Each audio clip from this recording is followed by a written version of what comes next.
Samantala, may traffic rerouting na ipinatutupad sa bahagi ng North Avenue patungong Elliptical Road dahil sa construction ng pedestrian tunnel ng MRT-7 Quezon Memorial Circle Station. Yan ang ulat ni Bernard Ferrer. Mula sa Veterans Memorial Medical Center patungong Luzon Avenue ang biyahe ni Adalfa.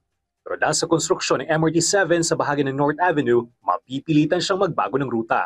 Sasakay na lang akong padjak papuntang Children's Hospital dyan. Tapos sasakay ang bus o jeep. Magdodoble ang kanyang pamasahe mula sa dating 15 pesos. Kinakailangan niya maglaan ng dagdag na barya.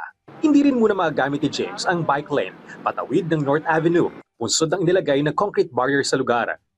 Dito lang po ko sa dito lang ko sa... Oo. Eh paano yan? Di ba mahirapan sa'yo? Trabaho lang.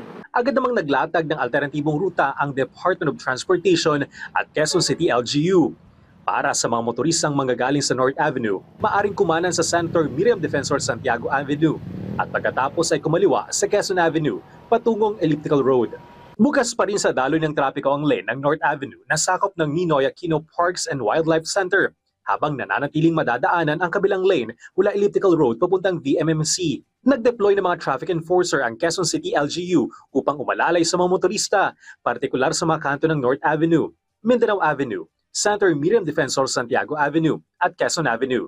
Nag-focus kami dito sa Quezon Avenue, Miriam Defensor Santiago na area para doon talaga kasi yung bottleneck from EDSA and yung bottleneck coming from Mindanao and North Avenue, yun yung binabalance namin.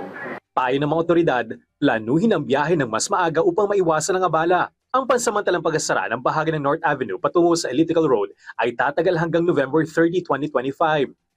Isinasagawa ito upang bigyan daan ang konstruksyon ng pedestrian tunnel ng Quezon Memorial Circle Station sa ilalim ng MRT-7 na proyekto ng DOTR katuwang ang SMC, Mass Rail Transit 7 Incorporated.